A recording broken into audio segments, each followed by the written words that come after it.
Phil did not like New York. He was more of a California guy. He didn't even know why Spears lived in New York City. To walk at night in New York was dangerous. He didn't care what anyone said.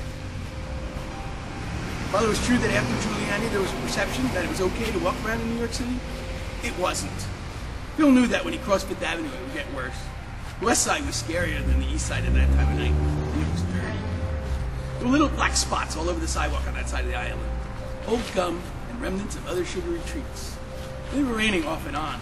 Phil had been caught in a spritz as he left the Tower Suites. The amazing part was with all the water in the air around him was that Phil did not seem to get wet. He walked through the mist, and all around him it was dry. Phil loved his new suit. Its intelligent design kept him warm and toasty. There was lightning in the distance. Large puddles had formed, and they mixed with the muck to form some kind of primordial broth. And that broth brought forth the thing that Phil hated most of all.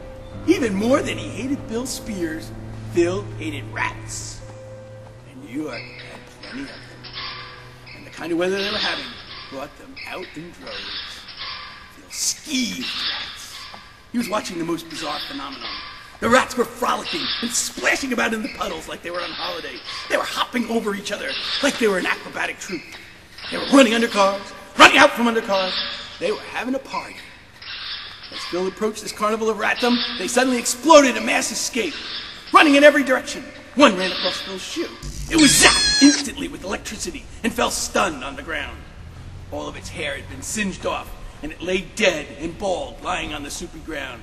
Phil jerked with an involuntary spasm and twitched in a way that used to be called a Joe Cocker. Phil hated New York. As he approached 8th Avenue, Phil became aware of a young Hispanic man leaning against the wall like Bob Fosse. Behind the angular man stood a fat black woman. On a date? Phil spoke to no one in particular. Yeah, to the Monsters Ball. The woman spoke. Maybe I'd like that.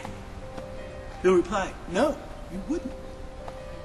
Phil walked on, aware that they were still talking, still having a conversation with him, even though he was halfway down the block. Phil had no way of knowing that this was the same woman that Trini had spoken to earlier.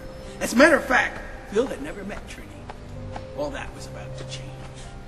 Phil approached the cave of his enemy, his evil palace on this god-forsaken island. God! Phil hated